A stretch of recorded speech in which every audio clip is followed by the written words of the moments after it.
Senator McCain, I think the Straight Talk Express lost a wheel on that one. So let's be clear about my tax plan and Senator McCain's. Nailing down Senator Obama's various tax proposals is like nailing Jell-O to the wall. There's been 5 or 6 of them, and if you wait long enough, there'll probably be another one. And that was a clip from tonight's debate. So who do you think won? Well, according to our U-Vote text voting, so far we have received over 42,000 votes, and 86% say that Senator McCain won, 12% say Barack Obama's the winner, 1% remain undecided. So with us now is Senator Obama's communication director and senior spokesman, Robert Gibbs. I know you think he won, so there's no reason to ask you that. All right, a lot of what came up tonight seemed to be a rehash of what we discussed in the first debate. But going into the debate, the feeling was that in light of recent comments by Governor Palin, that we're going to be talking about William Ayers tonight.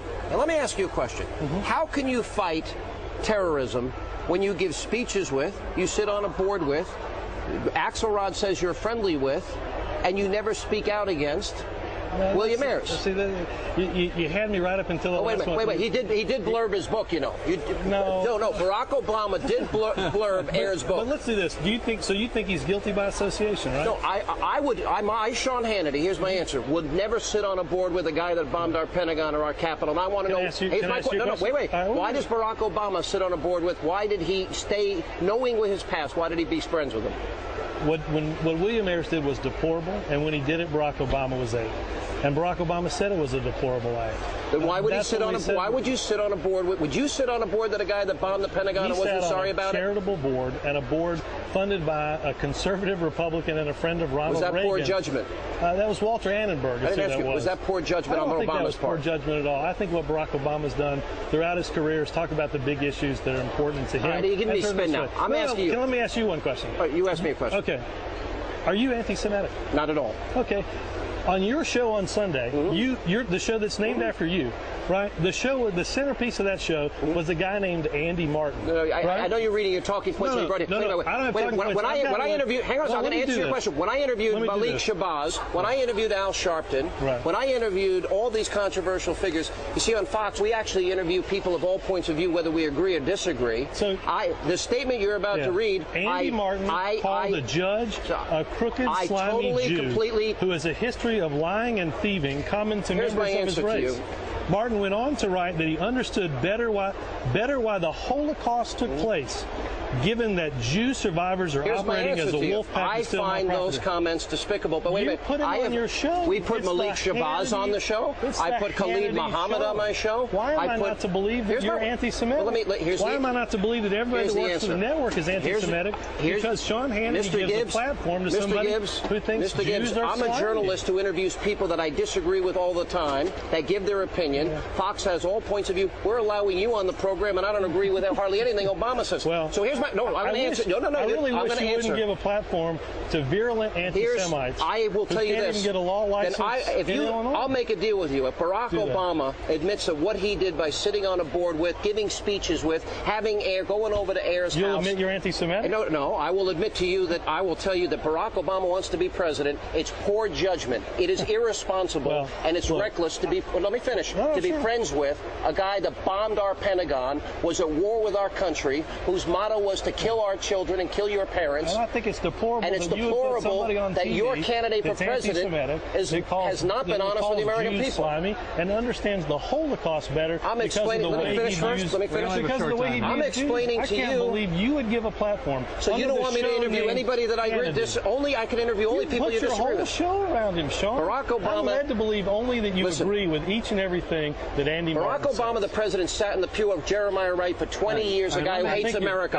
Barack Obama's friends with William Flager. I have one last question. Did Barack Obama ever sit and meet with Louis Farrakhan? Has he ever met with Louis Farrakhan? I don't know the answer to that. Will you give us an answer by tomorrow? Will you get back to me on whether you're anti-Semitic? I'm not anti-Semitic. I'm the biggest supporter of Israel. Benjamin Netanyahu blurbed my book. Let me say, I don't think your Jewish viewers are going to take it very well that you put somebody like that on your show. I am the biggest supporter of Israel, and I've got a 30-year history of on the record of it. Well, Ask some of their friends listen, about what Andy Martin said. I'm not friends with the guy that bombed the Pentagon. I'm not friends with the guy that bombed the Capitol. You're friends with somebody who's your candidate is friends with him, not me. Your candidate's friends with a terrorist. Hey, guys, that's not. He sits on a board with a terrorist. First of all, he's not anti-Semitic. Thank you very much. Well, he's not anti-Semitic. Well, this game of guilt by association, I disagree with on all fronts. I will defend Sean against anti-Semitism. He's not anti-Semitic, but I also deplore this game of guilt by association. Sure. The people who sat on this board were also Republicans. Right. On one of the boards, there was a former president of Northwestern University. Walter Annenberg was a Reagan ambassador who gave his money, right. who was spent. But, you know, so, I mean, this game of guilt by association is ridiculous. And by the way, the Republicans who want to keep putting this forth, I'll give you a chance to respond in a second. Yeah. It's not working because Barack Obama, the trend is toward Obama. It hasn't worked. The stuff they flung at him, which is now the kitchen sink, it's a desperate act by a desperate campaign.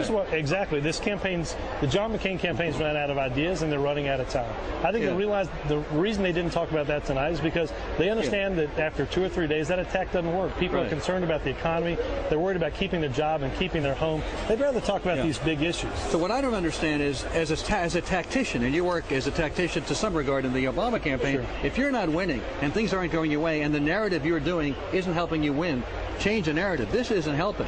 Palin, and McCain is allowing Palin to do this. Well, she started doing it. Look, I read in the newspaper on Monday, the McCain campaign said, every time we talk about the economy, we lose.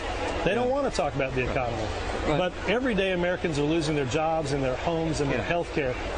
The American people deserve a debate that focuses on the big issues. Rick Davis of the McCain campaign said this is not even about issues. The campaign's not about issues. They don't want it to be about issues. They never have and they never will.